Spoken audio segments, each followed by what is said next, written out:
What?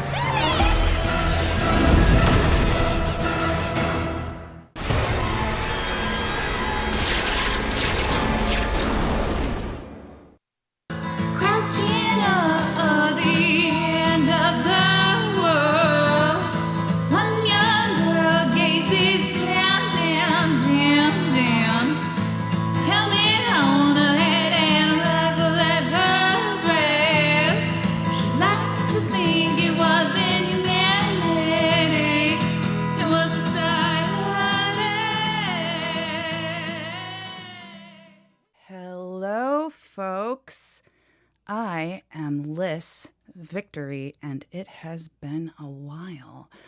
I'm joining you here today to do something I don't normally do, which is review a movie. I chose to do this because I live with a movie critic, so I now know more about movies and TV shows than I really ever wanted to, but it's been fun, and I love him. So shout out to Vincent Didiano of P.O. Vincent. I was on his show just this past Thursday, and he reviewed Good Boys. I was not there for the movie, but I was there to provide amazing commentary because that's what I am known and loved for, I'm sure. We have a movie to review now. If you don't know the backstory, Invader Zim was a television show, cartoon series on Nickelodeon. I'm all kind of gothed out right now because shout out to the goth kids. We were real excited about this show because it is the creation of comic book artist, among other things, Jhonen Vasquez. I'm sorry in advance, Jhonen, because I feel like in previous interviews, he has expressed a disdain for relating Zim to his earlier work, which his earlier work is what I really fucking like. My particular, let's say there's two favorites. Number one would be Johnny the Homicidal Maniac, which is a comic book. I have the director's cut right here. I got it recently because Johnny the Homicidal Maniac has been getting me through some crippling anxiety and depression issues because humor is, I don't know, what does that for me. And I really dig dark humor and I really dig goth shit. And this has a whole lot of dark humor and goth shit in it. So that's really exciting for me. So I kind of got real obsessed with Jhonen's work, his older work with Johnny the Homicidal Maniac and I Feel Sick, which is kind of like the femme follow-up to Johnny the Homicidal Maniac. Both comics are really fucking good. They're very interesting commentary and they're wicked angsty. I really dug into Jhonen's older work and I was really getting a huge emotional catharsis. And then it was after this, I don't even remember how I ended up digging into it, that I found out the Invader Zim movie was happening. And I thought, well, that's really fucking cool. Okay, I'm in, count me in, let's do this. So Invader Zim, I believe, is still owned by Nickelodeon. Because in the beginning credits of the movie, it opens up, there's a Nickelodeon Presents. So if I were to like make a guess, it's still aimed at kids, which I think is why Jhonen distances himself from the Johnny and I Feel Sick comics. He did another series called Squee. I didn't really read Squee, but I believe it's similarly dark and fucked up the way that the other one, there's another one called Filler Bunny, which I believe is also similarly dark and fucked up with like lots and lots of suicide jokes. Oh, how I love and adore the suicide jokes. But that doesn't do well for kids. And the running joke has been like, how did this man get a children's television show? I'm going to go too much into the Johnny series, honestly, and I don't fucking care. It's my show. So I looked it up because I was reading Johnny the Homicidal Maniac, and I thought, dear God, is this some angsty shit? Like, this sounds like some shit a high schooler would write. How old was this person? Because as an artiste, when I look at other people's art, I think, what's going through their head? What inspired this? I wonder what the writer's room was like. I bet the writer's room was like this, and they were all ha ha ha. So, like Elon Musk. So, when I was reading it, I thought, like, okay, where are you coming from with some of these jokes? So I looked it up, and it turns out Johnny the Homicidal Maniac started when Jhonen was in high school. And it started as a little comic strip that he put in his school paper, which is even more hilarious because of how fucked up it is. And he like got away with getting this into his school paper. The title Johnny the Homicidal Maniac, which evolved from Johnny the Little Homicidal Maniac, which I think at the time in the strips was actually, he was a kid. But in the comic books, he is I believe, a full-fledged adult. Although I don't really see him drink. There are some club scenes, but mostly he drinks squishies, which I think is funny. There's a lot of snack jokes. This is like a Jhonen thing. He makes a lot of jokes about snacks. I don't know why, but it's fun. It's fun stuff. Like I really enjoy his humor. I enjoy the darkness of it, and I'll get into more about that when I start getting into the movie itself. So I came to find, as an artiste who won't necessarily reveal their age right now in this video because of the content, the subject matter I'm about to approach, Jhonen got his fucking Zim job and was working in Nickelodeon Studios when he was fucking 22. Holy fuck. Like, this dude is wicked talented, because the artwork in Johnny the Homicidal Maniac is just mwah. It's so beautiful. It's like so aesthetically pleasing to me. I cannot describe to you how aesthetically pleasing it is, which means I'm not very good at this job because I should be describing things with words to you. But it's angular. Johnny the Homicidal Maniac is black and white, at least in the version that I have. I don't know if they did a color version, maybe. I Feel Sick does have color, and the color scheme is very similar to the Zim color scheme. And the Zim color palette also, they're colors that I really like these real bright neons mixed in with these real dark tones. And I love that. And Johnny is a goth kid, and the character Devi in I Feel Sick, she's also a goth kid. And there's comics in between that talk about goth culture, and it's very enjoyable. I really love the aesthetic. I feel like more and more every day in my personal life, I'm finding that aesthetic plays a huge role in how I feel. It has an immense emotional effect on me. And we will continue to discuss that a little bit later. So, Dave, Invader Zim, Enter the Florpus is on Netflix. It just dropped on Netflix on August 16th. It dropped at 3 a.m. Eastern time because they're in fucking California and they got it at midnight. You bastards, anyone who's tuned in on the West Coast at whatever the fuck time it is out there. Goddamn 8 in the morning, I think. I think it's 3 hours right now. I don't know, because we fuck with our time all the time because we're not farmers anymore and don't need to do that. But moving on, my commentary that everybody knows and loves me for. So I feel like I've explained enough about how much I love Jhonen's older work. I really recommend you check it out, especially if you like goth culture and dark humor. I was and continue to be a real fucking weird person. So I picked these comics up when I was like 12 or 13 at Hot Topic. I honestly don't know what age is appropriate for this content. It is really angsty. It is really teen angsty, in my opinion. But people mature at different levels, so I don't really know. I was like 13. 13-year-olds that aren't psychos like me might not be able to handle it. I don't know. Use your best judgment? Question mark? I feel like Invader Zim the movie is still created in a way that kids can watch it. Like, maybe the idea was we'll capitalize on the nostalgia of these 30-somethings and their kids, and they can watch it together and bond, I guess. I'm not really sure.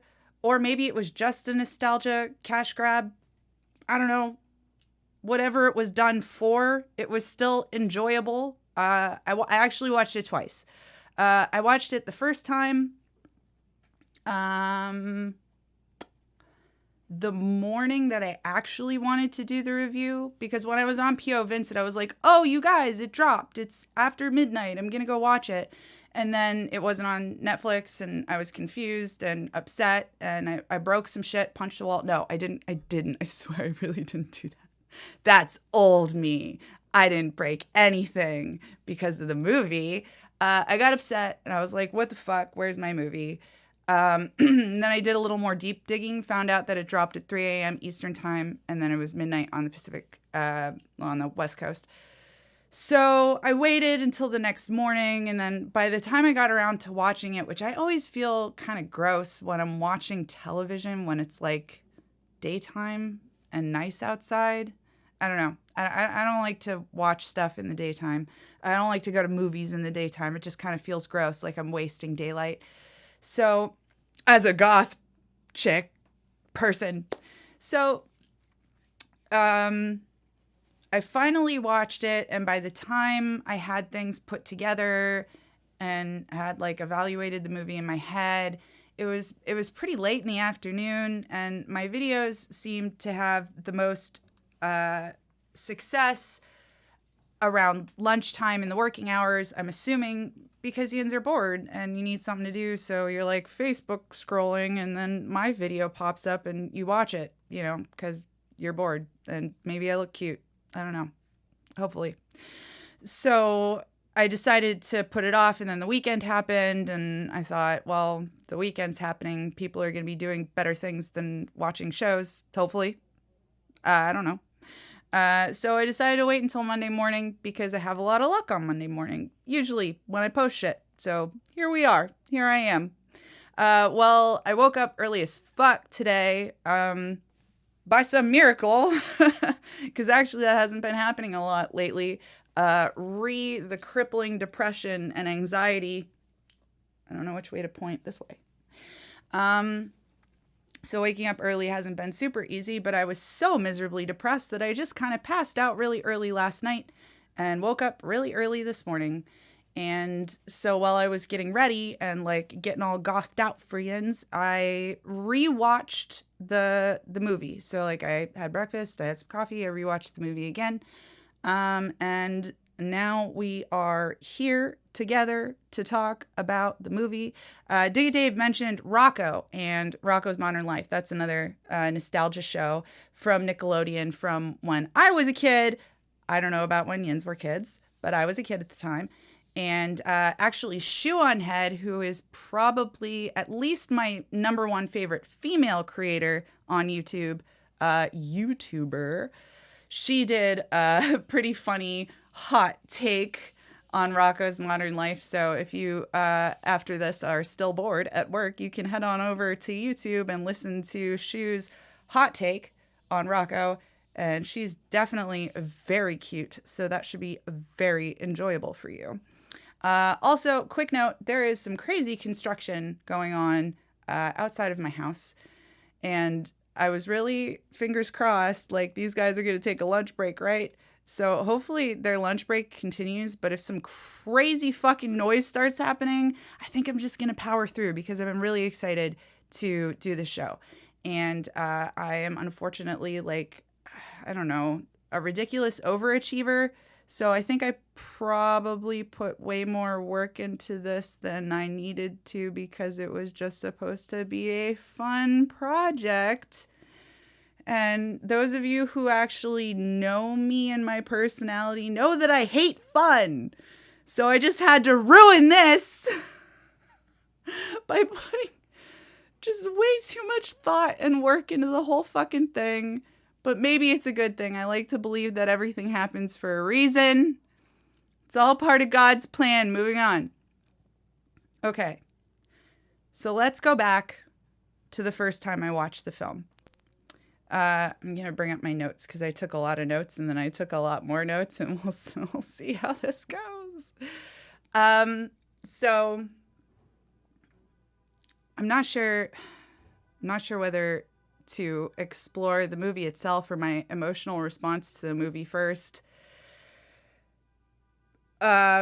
Because I had a really crazy emotional response to this movie, and I'm guessing it's just because I'm a psycho and I'm going through some shit right now. I'm gonna talk about my emotional reaction. Okay, fine. My hot take. So, as I was watching the film, which is super funny, like I really enjoyed the humor. I know I keep saying that, and I'm gonna say it like 10 more times probably before this is over. I thought it was really funny. I loved it. But there was something like nagging at me the whole time I was watching it, like right from the beginning of the movie, that something didn't like look quite right about the movie. Like something looked off, and I couldn't put my finger on it. And I don't know, man. I just broke down and started crying uncontrollably at some point. Like I watched the movie. It's daytime. I'm kind of blanked out on what happened between this.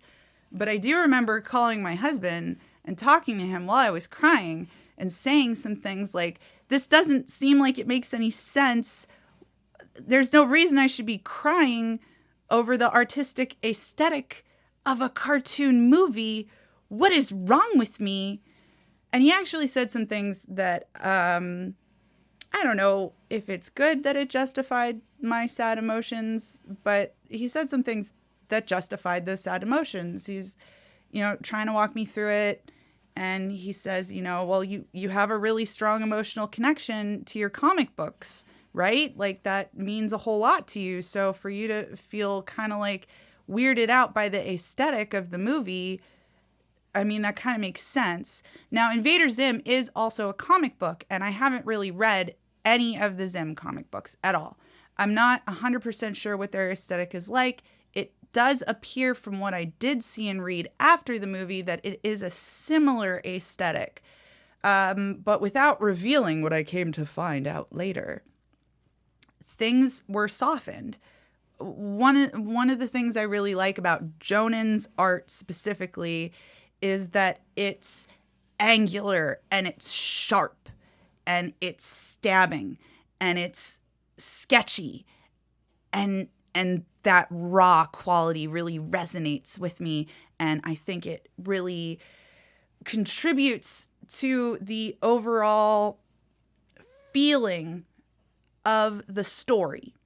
So once again, like I said, I feel like aesthetic plays such a huge role in my life, and I realize more and more every day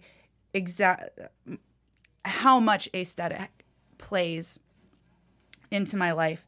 So what I kind of thought was, oh, it's like a rounding, like things are rounded off, and that's what it feels like. It doesn't feel as sharp. It doesn't feel as angular. This is without finding out what actually happened. And then I thought, well, I feel like they Nickelodeonified my show. Like it's my show. Like I own it. Which I'm pretty sure, if I were to guess, Nickelodeon owns it to some degree. And then Jhonen owns it to some degree.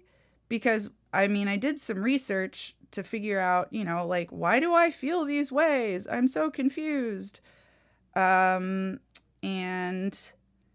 So originally, and I love how this is framed, this is from the Invader Zim Wikipedia. Originally, the network executives, which might as well be like swear words to me. They wanted Zim back as a full TV series. And Jhonen, which I think is really admirable, because I feel like this is how I would look at it as an artist. Jhonen was like, that's a lot of time and a lot of work. Why don't we just do a mini series? And I thought, fair, sir. That makes a lot of sense. And then the network execs just like agreed. And then he came back again, and he shortened his suggestion even more. And they were like, okay, cool. Like, I want to be a fly on the wall for those conversations. Like, was it easy? Did he just say, this is what I want to do? And the executives were like, that's cool, Jhonen. We hired you knowing that you did a Psycho comic, and we're not paying a lot of attention anyway. Or I don't know.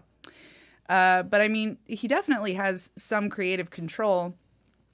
I'm just not 100% sure how much. He was one of the directors. He was an executive producer. He's definitely the writer. So the humor translates fully. So the humor from the original show into the Invader Zim comic books, and even going back to some of his original work, I wouldn't say it's as like teen angsty as his original stuff and his goth stuff, but it's still dark and absurd and like a ton of non sequitur. It's great. I love that kind of shit. I did a whole paper in college about non sequitur because I think it's like my favorite comedy type, maybe.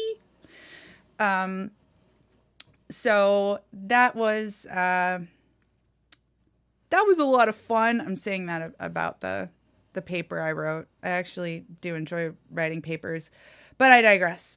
So while I was in a nacho-like blob of depression, which is a reference to the movie, I found a Comic-Con interview with Jhonen and the art director, whose name I wish I could remember off the top of my head. It's J.R. something or other. I'm sorry, art director, that I don't remember your name. Maybe I can find it out if I look hard enough. But I also don't want to go out of the chat. Reminder, I am watching the chat. This is really live if you're on Facebook. If this ends up on SoundCloud or iTunes, then it's not live and there's nowhere for you to chat. But if you're here now, I'll totally talk to you live in the chat. And I'm very happy to do so because I really love interacting with my audience. And my friend Missy totally says that I do look cute. Hey. Thanks, Missy. All right. See, I'm interacting. See, this is how humans act, right? This is human interaction. I'm socialing. This is socialing. I'm totally human. While I'm having this huge emotional response, I find a Comic-Con, I think it's from San Diego Comic-Con, where they talk to Jhonen and the art director and the voice actors for Zim, Gur, and Almighty Tallest Purple and Red, which is pretty cool. And looking at it from the perspective of an artist now versus like just a fangirl, let's say years ago, I feel like as just a fangirl, the voice actors would have interested me more. But now as an artiste, the creator and the art director interest me way more. I can't stand it. I have to find out what her name is. Art director. I'm pulling that up. I don't have a Jamie like Joe Rogan, so I have to do my own pulling up. J.R. Goldberg. Oh, I knew it was something like Goldberg. I just couldn't pull it out of my brain. She's got like an Instagram and stuff, and she's on Twitter, and she and Jhonen were like hanging out a bunch, and I could see that reflected in Jonen's Instagram because I was following Jonen's Instagram. because like I said, I got like real into Jhonen and his work through the Johnny comic and my crippling depression. So when I watched this Comic-Con, it brought some things to light that really made sense to me. So I'm going to bring up a couple of images that those of you just listening won't see, but I'll do my very best to describe said images. So here we go. This image shows Invader Zim from the year 2000, like the original OG Zim, and then Invader Zim from 2018. And I don't like the differences. So if you're watching, you can see that the 2000 Zim is much more angular. It has many more sharp points. He's still wearing the same costume. He's still a little green alien. He still has like the same hair. But he's more rounded off and not like in an anime sort of style, but more like I said before, like he was Nickelodeonified. And I really mean like it just looks like they made it look more like their other cartoons. And I don't like that. Part of what was really awesome about Zim was that it was super fucking weird, standout. Didn't make any sense that it was on Nickelodeon at all. Well, no, it did, because Nickelodeon also had like Ren and Stimpy, and there's a bunch of shit on Nickelodeon that's like, how is this for kids? This is real fucking weird. And I did read that Jhonen did, I don't want to say argue or fight with, but you know, had some disagreements, some creative disagreements with the network executives. And I'll tell you a little bit more about that when we move on to Dib, which the names are great, aren't they? Zim, Dib, Gur, like the fuck kind of name is that? Just these one syllable words.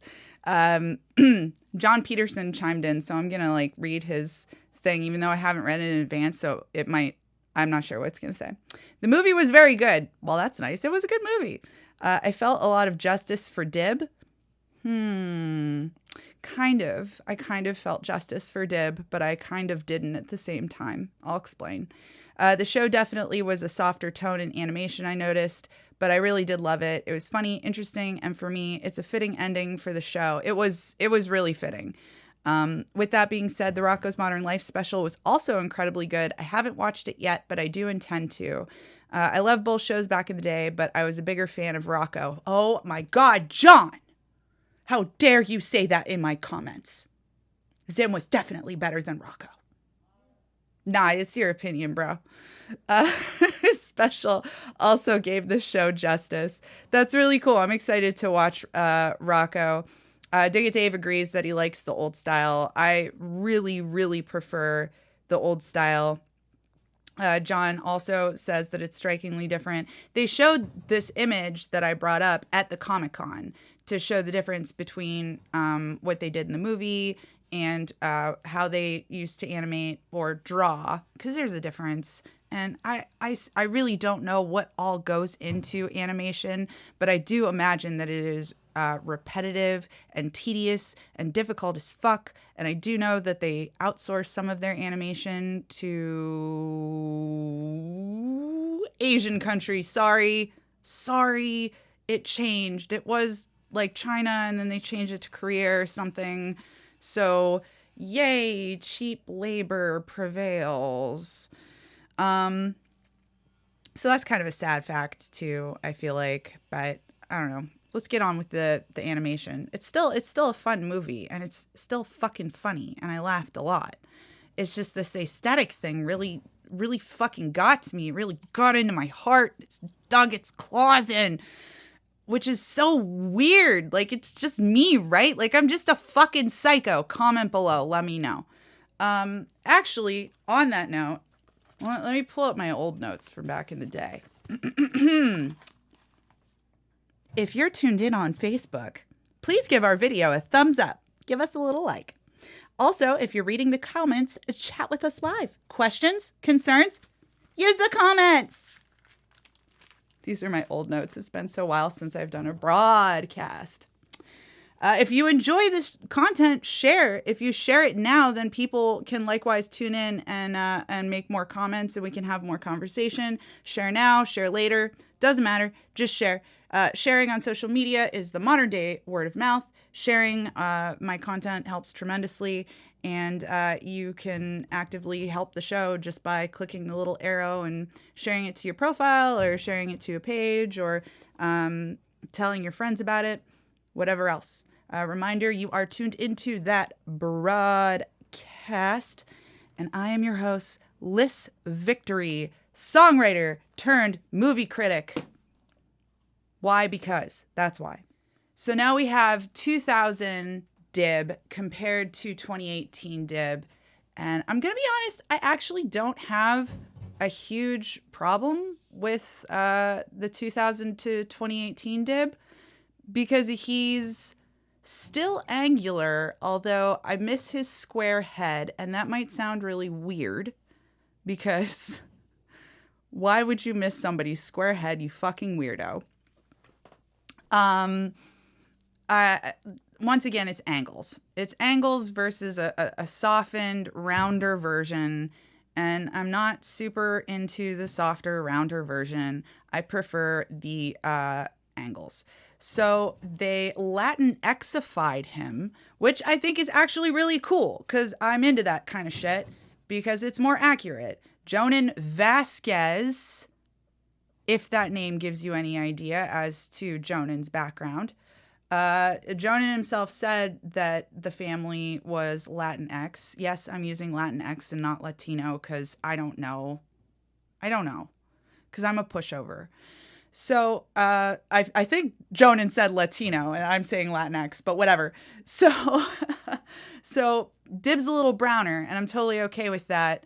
I like that kind of shit. I like representation. Representation is cool. You can't even tell unless you compare it like that. And it wasn't until Watch 2 that I was like, yeah, Latino Dib. That's pretty cool. I use Latino because in this case, Dib is a boy. And I'm pretty sure he self-identifies as a boy.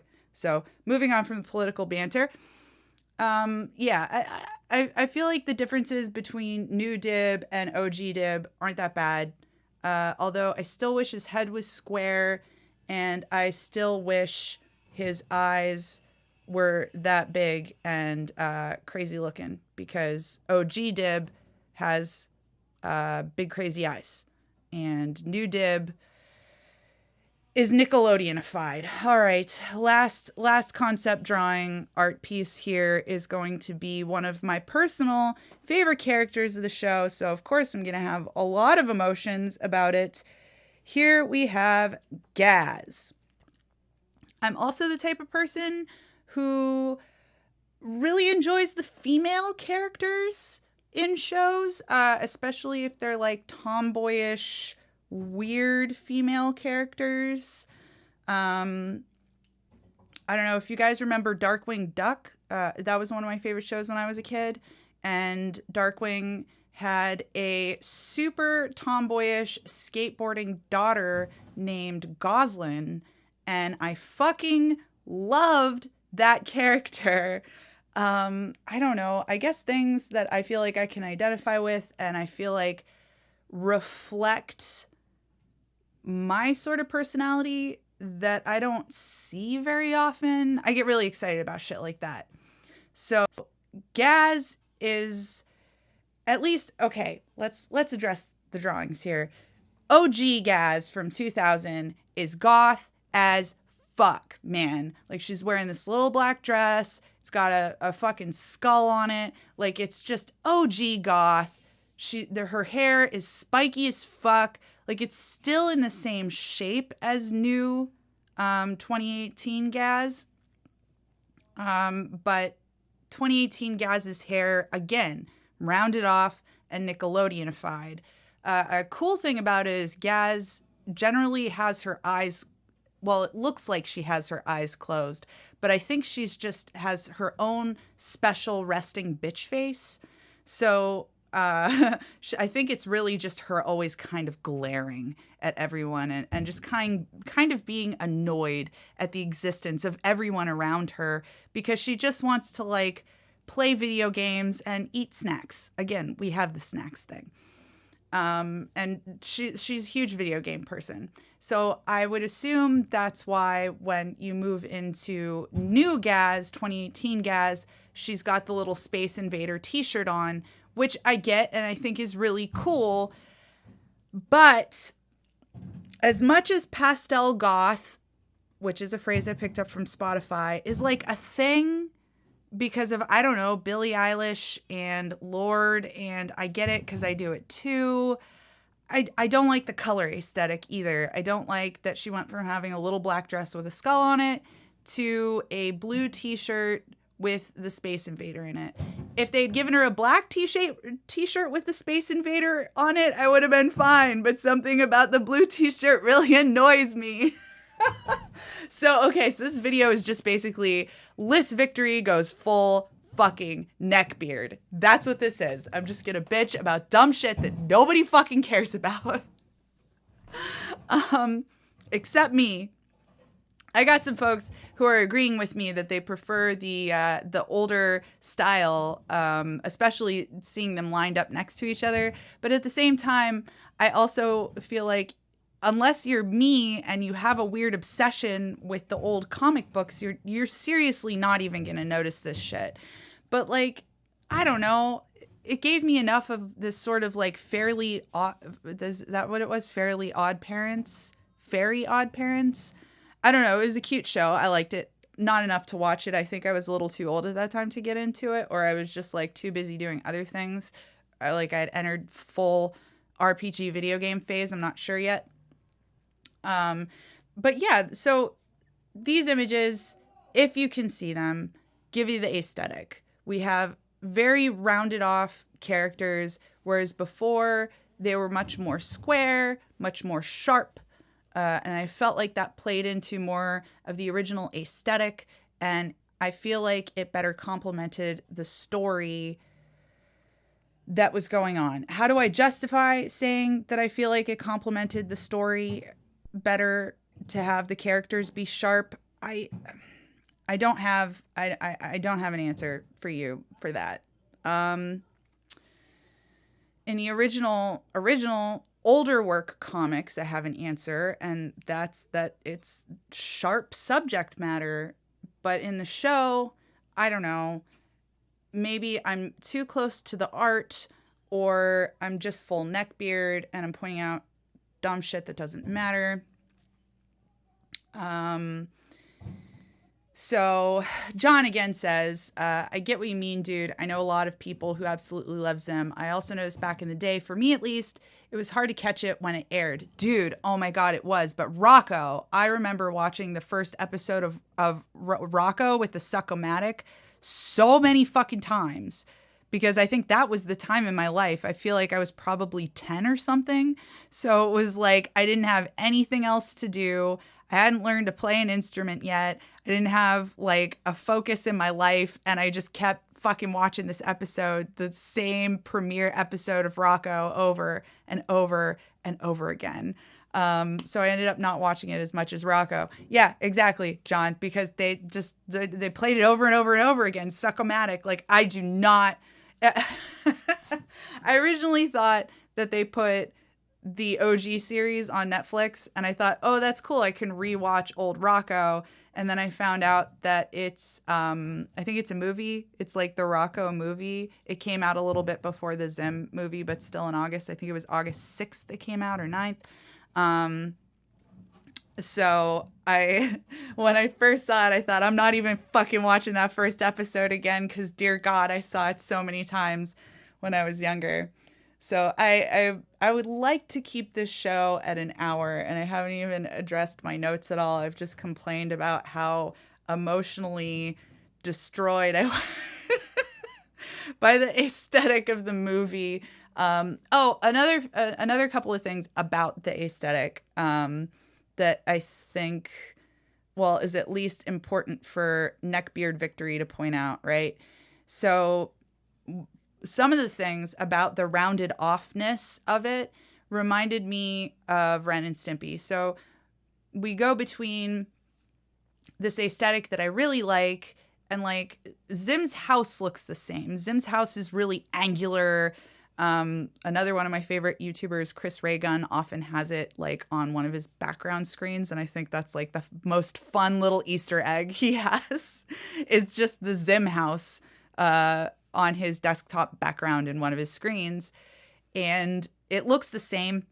It's very angular. Once again, the color scheme, the color palette's really cool. It's like these really bright, like a bright mixture of neon and pastel together, like fused greens and purples. And actually, I don't think it's a lot of blue. I think it's mostly these greens and purples, and they really pop. Oh, and just hot pink, just really fucking pops. It's really cool.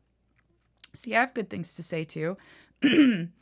And so some of the rounded off stuff was like grotesque. So it goes between very aesthetically pleasing and then really grotesque. And I mean, grotesque stuff for me personally, I have a lot of different feelings about. So if I can go back to the comic book series, again, Jhonen, I'm sorry. I feel like you don't want these things associated, but this is my fucking show and I'm associating them. So there's a lot of horrifying, grotesque shit in those old comic books. Like straight up murder, bro. But it's not grotesque to me in the way that the movie is. And I don't know if the original cartoon series had the similar kind of grotesquerie like it kind of did. And it's hard to explain because it's like really round and bulbous and similar to when they would get like, they would do those close-up shots of Ren and Stimpy where like you would see like their pores and their pimples and like that one hair that came out of the side of their cheek and shit like that. And it would be real realistic and grotesque. And then they'd pull out and they'd be cartoons again. I mean, it was still animated, but it was animated with a lot of this grotesque detail. So when the movie opens, it opens with this, not right off the bat, but within the opening, which is also based on comic book issues 1 and 2, I believe. Dib is really grotesque. He has become an incel before he's old enough to be an incel. He's like, he just spent way too much time in his room, not bathing, watching computer screens, you know, being a basement dweller before it was cool, because he's a fucking kid. He's 10. No, he's 12. I think he's 12 because it says in the opening credits. The very opening credits scene, I'm so sorry, I'm everywhere, is like heavy animation anime, which is really cool. Like it grabs you and it sucks you in real immediately because it's this very beautiful semi-realistic kind of anime. It's not like the rest of the cartoon. They open with a different kind of animation. And I think it's really cool. And it really sucked me in, and it really got me into the suspension of disbelief and all the stuff that you're supposed to do. And it's like the comedy is still there, but it's also real dramatic and it's rad as fuck. So we have this anime opening and then we find out what's really going on. So I would say the anime opening is kind of like how Dib sees things, like this really romanticized, dramatic version of how things are, when in reality, he's literally stuck in a chair. Like he, at one point, says he is more chair than man, I think. More chair than boy. More chair than human. I don't know. But he has to, like, work out and get himself back into shape so that he can fight Zim. And apparently Zim was just waiting for this to happen to Dib so that he could start phase 2. So phase 1 apparently was just wait for Dib to become his chair, waiting for Zim, who disappeared, which I think is funny. It's a funny way to explain, like, oh, this is why we've just been absent and not talking about Zim for like 13 years. I think the comic book started in 2015. And now this movie's happening in 2019. Zim starts to go into talking about phase 2. And I immediately thought, oh man, really? Is this like the plot of the movie? Because this is really cheesy. Because Zim doesn't remember what phase 2 is. So phase 1 was just like, wait for Dib to not be able to stop him. And then he goes into phase 2. And phase 2 is like, he doesn't know. He doesn't remember. And I'm thinking, this is such a dumb plot. I don't want this to be the plot at all. But don't worry. It's okay. Like, this is not the plot. It's going to be okay. Looking at my notes. Gaz playing guitar. Gaz playing metal guitar. Gaz is the best. Also, Gaz is remarkably smarter and more manipulative than Dib. It's almost frustrating to watch how much smarter Gaz is than Dib, because Dib will be doing things and Gaz will be showing him up doing better things, like addressing the situation better. And Dib like doesn't even catch on, even when Gaz gives him directions like, yo, just go with it, because railing against it isn't working right now. We need to come up with a plan. And Dib's like, no plan. I'm just going to yell. And it's insane. So Gaz is really just such a great character. Fun fact, Gaz is short for gasoline, which I think is great, especially for those of us who are arsonists. Is lots of fun. So the Zim forgets phase 2 thing is super boring to me. What is actually really interesting, and I think the main plot point, or I guess one of the main plot points, is as Zim tries to remember what phase 2 is, he kind of freaks out because the almighty tallest, who are his, like, are the overlords of his entire race of alien people, air quotes, are going to find out that he hasn't done anything. He hasn't conquered his world, which is like his whole point of existence, and the whole point of existence of his alien race is to conquer planets and take them over. They're invaders. They're all invaders. That's their whole point. So he kind of freaks out, and then he's like, well, how much time do I have before I have to prove myself? And he finds out, which is from episode 1, which you can find episode 1 on YouTube still. You can find like all the episodes on YouTube, but I don't know which country you need to be in to access all of them. And I haven't played around with my VPN enough to find out how to access all the episodes. But but I will try. I will try to set my VPN to a different country that will allow me to view those episodes, because I'm poor and I don't have a lot of money to go spending on stuff. Although actually, I think I might have Invader Zim somewhere saved, because it was really an exciting thing in the early 2000s when it happened, because me and a lot of my friends really enjoyed Jhonen's work. So, Invader Zim was like, we had it. I mean, I remember having it on a digital disc, not even a DVD. Like, you put it in the computer and it's files, digital disc. Because we didn't know how to burn DVDs. I don't think back then at that point it wasn't like super, super easy. You kids have it so fucking easy, man. Didn't even have the internet in my house until I was like 14. So when Zim finds out that the tallest aren't coming, he goes into this depression, which I think is funny. There's a bunch of depression themes in this movie, and like I said, I really like dark humor, and the way I deal with my problems and emotions, it tends to be through humor and music. Those are the things that really help me grapple with my emotions. So Zim goes into like this really deep depression, and at first when I saw this happening, I'm like, oh, so we're gonna have the classic trope of Dib feels bad for Zim and they actually team up and save the world, because that happens all the time. Because, as a villain ages with the audience tends to develop a sympathy for the villain, especially if they're a multifaceted villain. and they become humanized, which is even more hilarious for Zim the alien. And, you know, you like them. So generally, creators, it seems, from my experience, they take the likability of the villain and then just put him over to the good side. So villain's the good guy now. Yay! But this didn't happen, and that made me really happy. So phase 2 faked me out, and I was like, don't be about phase 2. And it wasn't. And then Zim and Dib teaming up faked me out, which that did happen in the series. I think maybe even more than once that Zim and Dib team up, but it's for like a short period of time because, you know, they have a common enemy, which happens in TV series. You know, you need ideas, you need stories. Every story's been told anyway.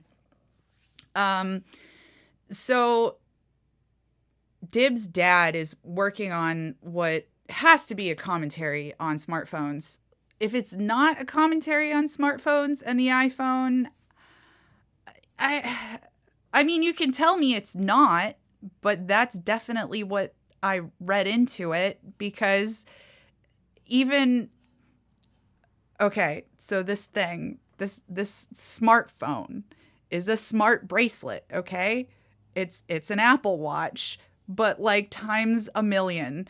And it's hilarious. I know I keep saying it. The movie is funny. It's worth watching. All my whiny neckbeard shit about the angularness of the characters is not that big a deal. In the end, it's worth watching. So watch the movie. So the Mem bracelet is what this iPhone, this Apple Watch is called.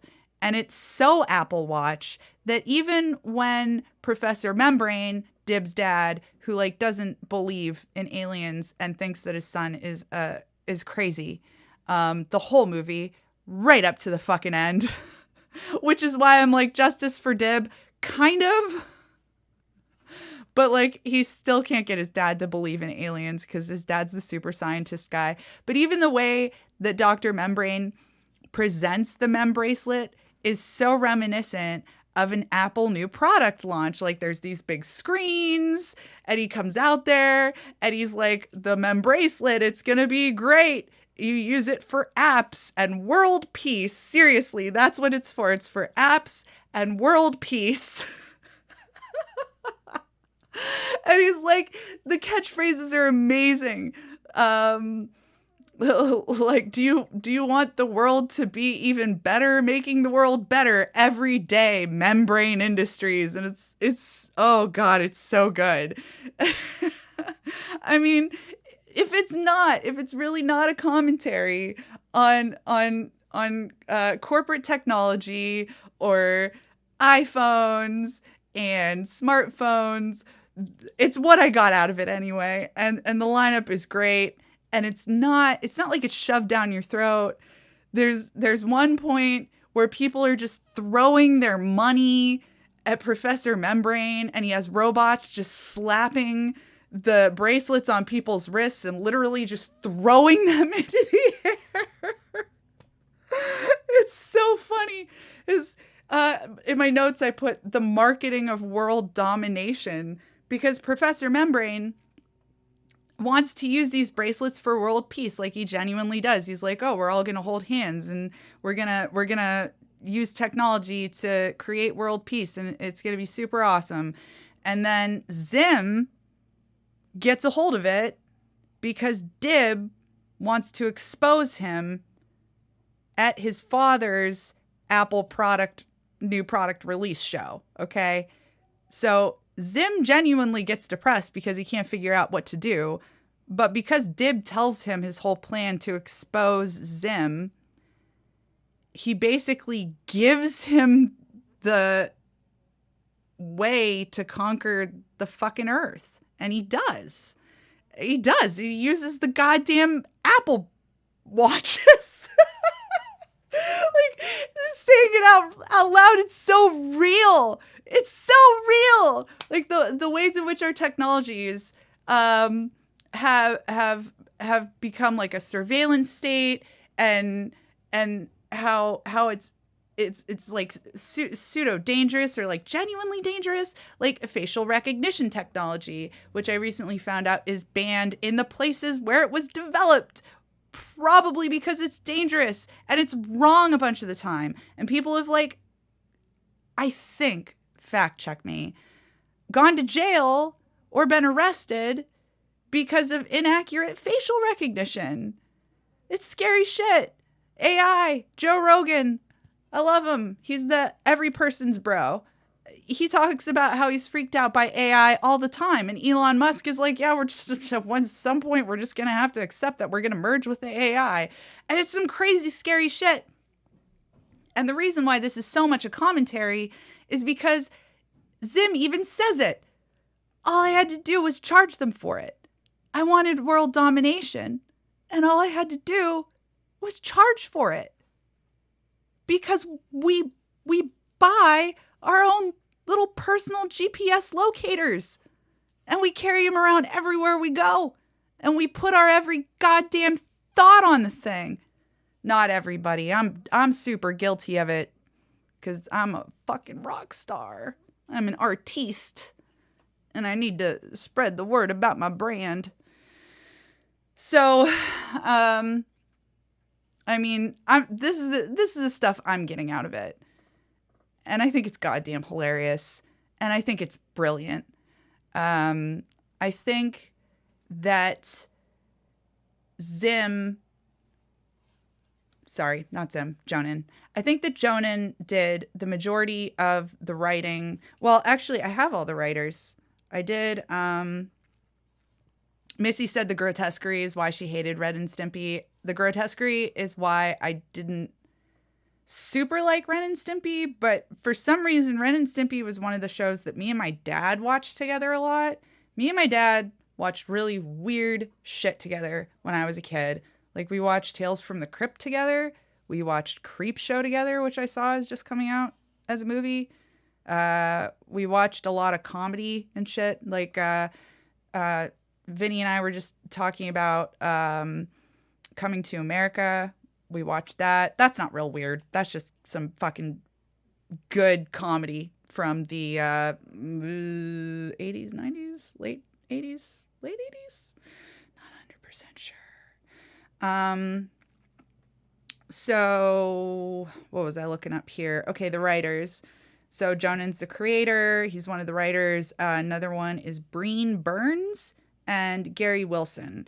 So, like I said, that same humor from the series is definitely reflected in the movie. The aesthetic, not so much. It's still there, but I just wish it were more there, I guess. So,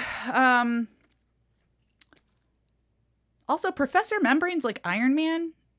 He shoots lasers out of his hands and he can fly through like jets that come out of his feet.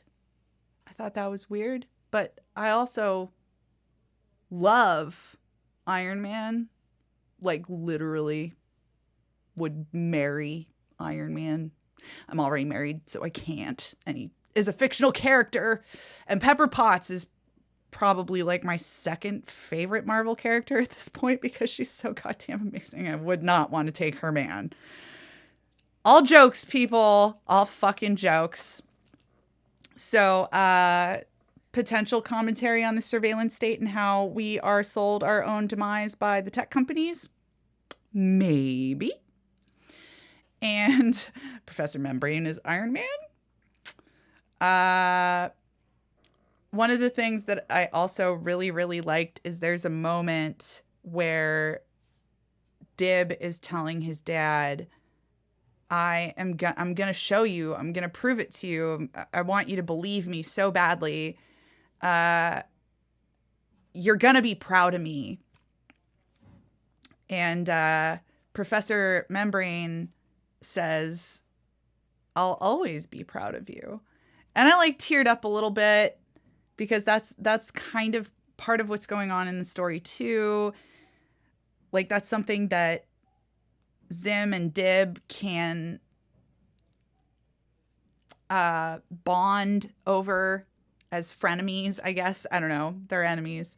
Zim is desperate for the acceptance of the almighty tallest, and Dib is desperate for the acceptance of his father.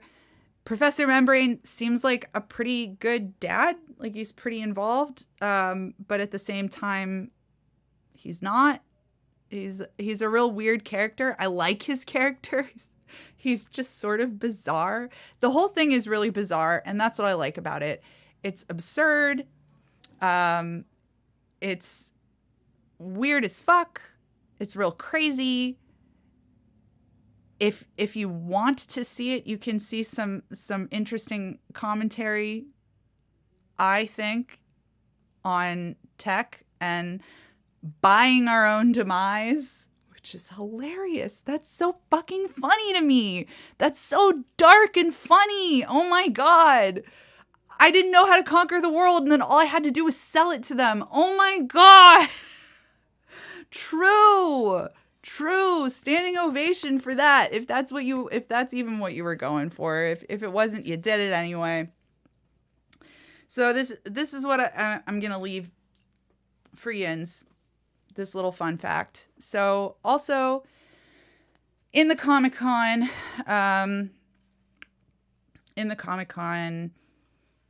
interview, I really want to change my logo like this late in the show. Yeah, I did. Fuck it. I don't care. It's my show. Fuck you. Not fuck you. You're great. It's fine. I'm just talking shit.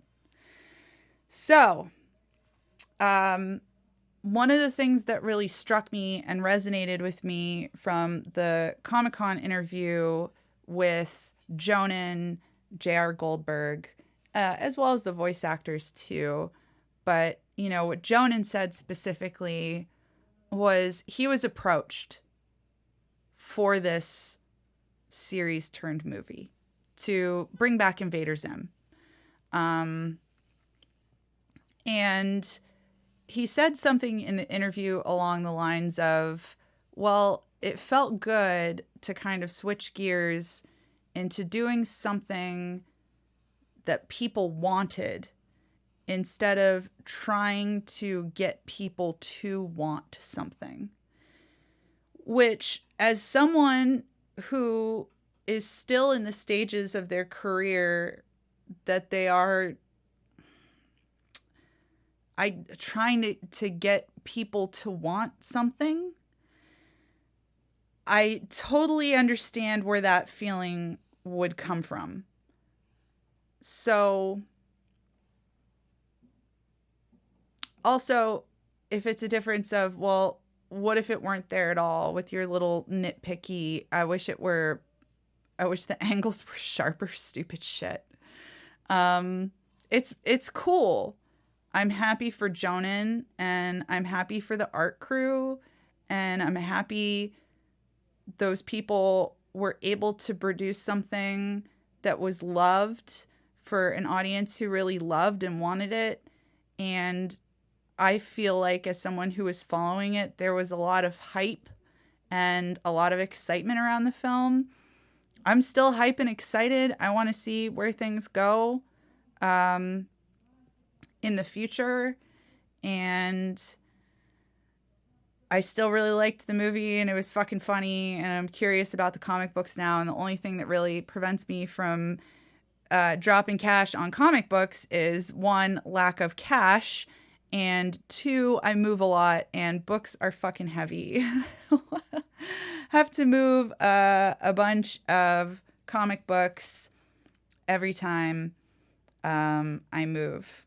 If Suhas is still fucking tuned in, that's pretty cool, because I made a friend in India who's a comedian. This whole fucking thing is about, well, the aesthetic, but also the comedy of Jhonen.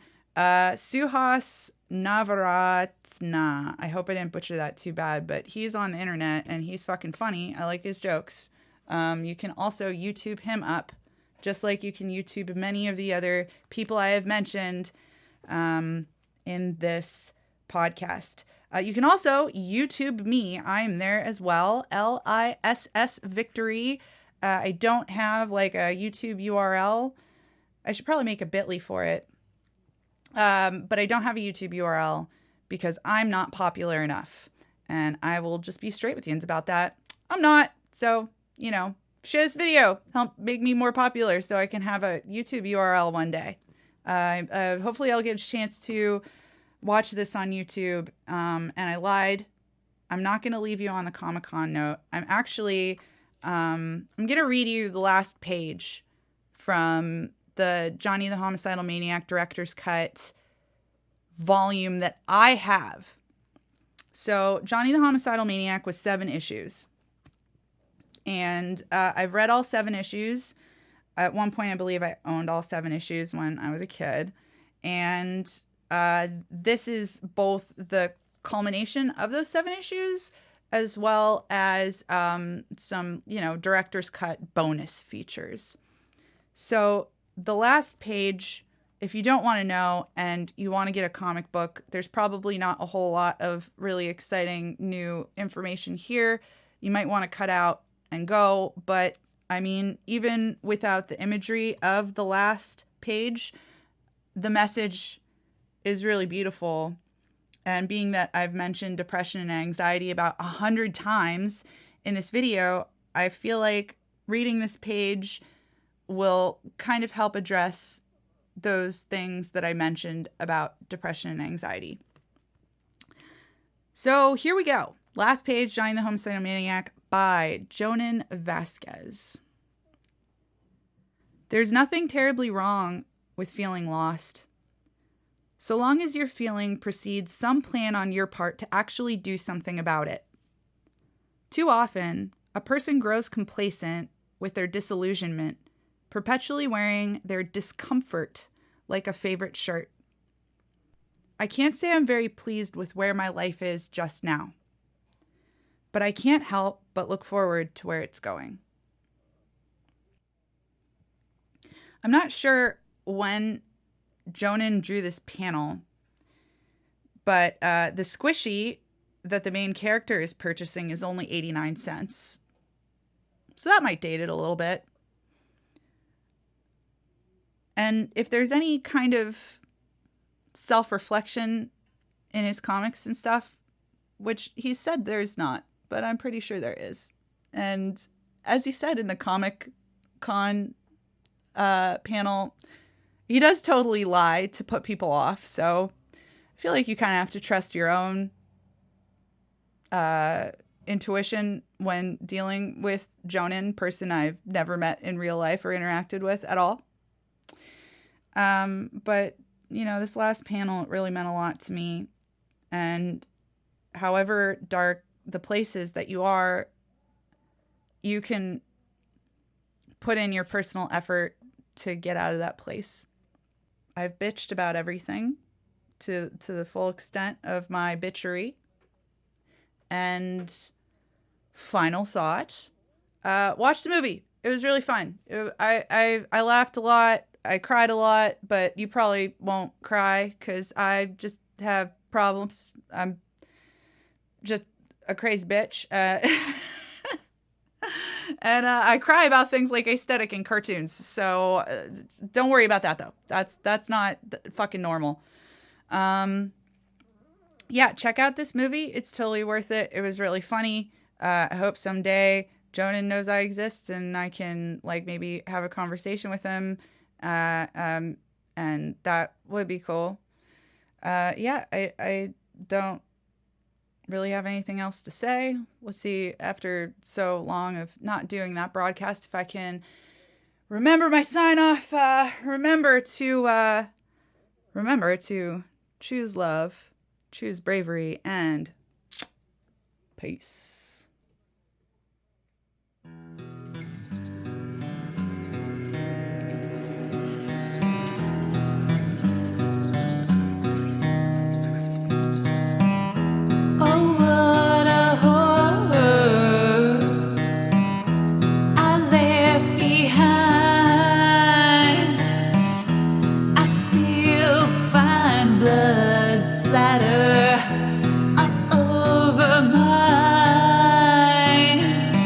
But that